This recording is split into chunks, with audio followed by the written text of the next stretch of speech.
ସନ୍ଧ୍ୟାରେ ଆପଣମାନଙ୍କ ପାଇଁ ରହିଛି ଖୁସି ଖବର। ପ୍ରଧାନମନ୍ତ୍ରୀ ବିକଶିତ ଭାରତ ରୋଜଗାର ଯୋଜନା 1 ଅଗଷ୍ଟ 2025ରୁ କାର୍ଯ୍ୟକାରୀ ହେବ। ଏଥିରେ 3.5 କୋଟି ଲୋକଙ୍କୁ ଚାକିରି ମିଳିବ।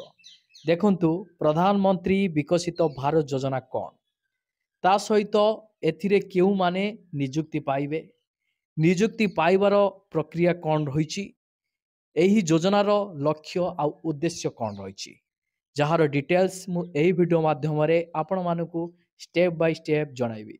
ସେଥିପାଇଁ ଆପଣ ଭିଡ଼ିଓଟିକୁ ଶେଷ ପର୍ଯ୍ୟନ୍ତ ଦେଖନ୍ତୁ ବିନା ସ୍କିପ୍ରେ, ଯାହାଫଳରେ ଆପଣ ଜାଣିପାରିବେ, ବୁଝିପାରିବେ। ଯଦି ଏପର୍ଯ୍ୟନ୍ତ ଚ୍ୟାନେଲକୁ ସବସ୍କ୍ରାଇବ୍ କରିନାହାନ୍ତି, ଚ୍ୟାନେଲକୁ ସବସ୍କ୍ରାଇବ୍ କରିଦିଅନ୍ତୁ, ଭିଡ଼ିଓକୁ ଗୋଟେ ଲାଇକ୍ କରିଦିଅନ୍ତୁ, ପାଖରେ ଥିବା ଘଣ୍ଟି ଚିହ୍ନକୁ ଦବାଇ ଦିଅନ୍ତୁ।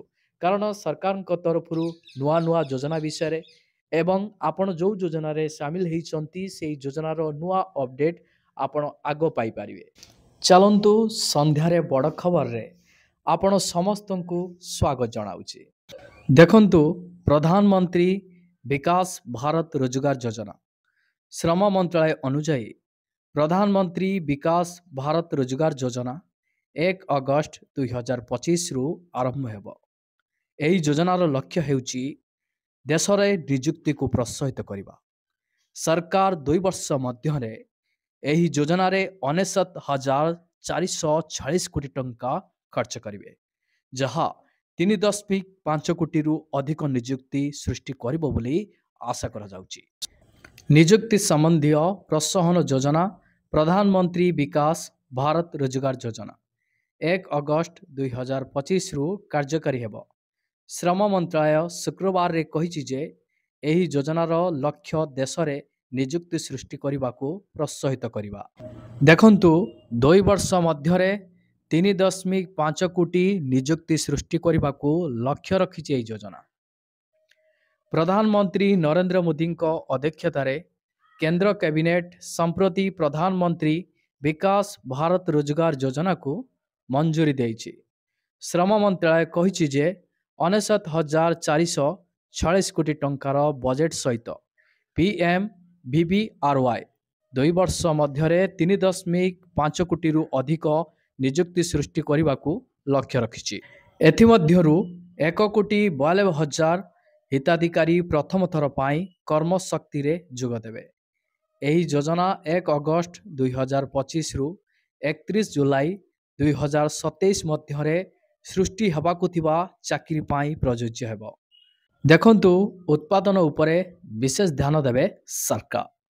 ଏହି ଯୋଜନା ନିଯୁକ୍ତିଦାତାମାନଙ୍କୁ ନୂତନ ନିଯୁକ୍ତି ସୃଷ୍ଟି କରିବାକୁ ଉତ୍ସାହିତ କରେ। ଏଥିରେ ଉତ୍ପାଦନ କ୍ଷେତ୍ର ଉପରେ ବିଶେଷ ଧ୍ୟାନ ଦିଆଯାଇଛି। ଦେଖନ୍ତୁ ଏହି ଯୋଜନାକୁ 2ଟି ଭାଗରେ ବିଭକ୍ତ କରାଯାଇଛି। ପାର୍ଟ ଏରେ ଆପଣମାନଙ୍କର କର୍ମଚାରୀମାନଙ୍କୁ କର୍ମକ୍ଷେତ୍ରରେ ଯୋଗ ଦେବା ଉପରେ ଧ୍ୟାନ ଦିଏ। କହିବାକୁ ଗଲେ କେଉଁମାନେ ଏଥିରେ ନିଯୁକ୍ତି ପାଇବେ ସେଥିପାଇଁ କାର୍ଯ୍ୟ କରେ। ତାପରେ ଆପଣମାନଙ୍କର ରହିଛି ପାର୍ଟ ବି। ପାର୍ଟ ବିରେ ଆପଣମାନଙ୍କର ନିଯୁକ୍ତିଦାତାଙ୍କ ଉପରେ ଧ୍ୟାନ ଦିଏ। ଦେଖନ୍ତୁ ଯେଉଁମାନେ ନିଯୁକ୍ତି ପାଇଲେ ସେଇମାନଙ୍କ ଉପରେ ବିଶେଷ ଧ୍ୟାନ ଦିଆଯିବ ପାର୍ଟ ବି ଭାଗରେ। ଦେଖନ୍ତୁ ପାର୍ଟ ଏ ଅଧୀନରେ କର୍ମଚାରୀ ଭବିଷ୍ୟତ ନିଧି ପାଣ୍ଠି ସଂଗଠନ ଅର୍ଥାତ୍ EPFO ସହିତ ପ୍ରଥମ ଥର ପାଇଁ ପଞ୍ଜୀକରଣ କରୁଥିବା କର୍ମଚାରୀମାନଙ୍କୁ 15,000 ଟଙ୍କା ପର୍ଯ୍ୟନ୍ତ EPF ଦରମା ପ୍ରଦାନ କରାଯିବ। କେବଳ 1 ଲକ୍ଷ ଟଙ୍କା ପର୍ଯ୍ୟନ୍ତ ମାସିକ ଦରମା ଥିବା କର୍ମଚାରୀମାନେ ଏହି ଯୋଜନାର ଲାଭ ଉଠାଇ ପାରିବେ। ଏହି ଯୋଜନା ଅଧୀନରେ ସମସ୍ତ ଦେୟ ପ୍ରତ୍ୟକ୍ଷ ଲାଭ ହସ୍ତାନ୍ତର ଅର୍ଥାତ୍ DBD ମୋଡ୍ ମାଧ୍ୟମରେ କରାଯିବ, ଯାହା ପ୍ରକ୍ରିୟାକୁ ସରଳ ଏବଂ ସ୍ୱଚ୍ଛ କରିବ। ଅଂଶ ବି ଅଧୀନରେ ନିଯୁକ୍ତିଦାତାଙ୍କ ପାନ୍ ସହିତ ଲିଙ୍କ ହୋଇଥିବା ଆକାଉଣ୍ଟରେ ସିଧାସଳଖ ଦେୟ କରାଯିବ।